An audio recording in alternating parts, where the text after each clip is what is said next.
about drinking our fluids, which is really important, but we can also eat our fluids. About 20% of the fluids we get in a day come from foods, not just the beverages we drink. And watermelon, it's in season now, and starting towards the early fall, you can start getting local watermelons, which is really cool. We grow them here in Idaho. Usually when you pick a watermelon, you want to look for a little bit of a yellow spot. That means it's heavy and that it's gotten sweet and dropped to the ground.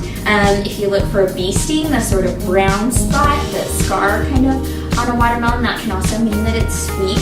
And then knocking it and listening for a hollow sound can be a good sign that you're getting a good one. There's lots of ways that you can cut a watermelon. You just want to get rid of the rind. And for this, you don't have to be super precise, because we're just going to put it in a blender, and the blender is going to do the work for us.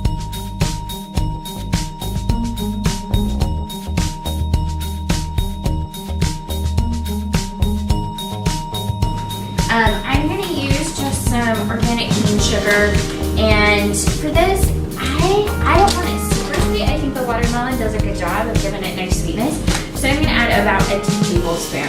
I'm going to give it a few pops of salt, cracks of salt.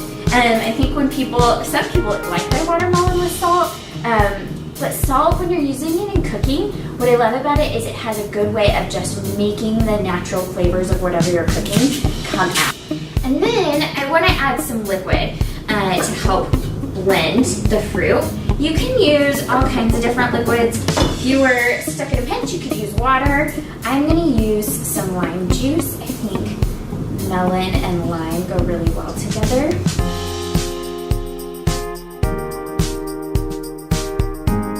I'll give it a blend and see how it goes.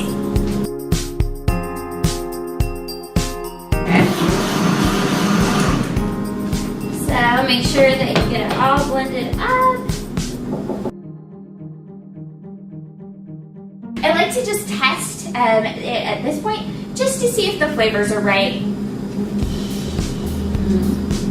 And then what you want to do is just pour the mixture into a shallow pan that you can pop into the freezer.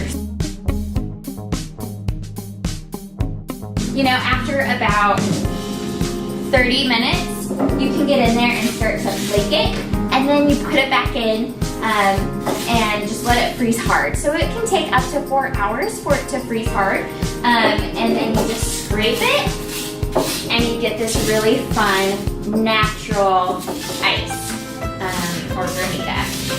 And then you can just serve that into a cup.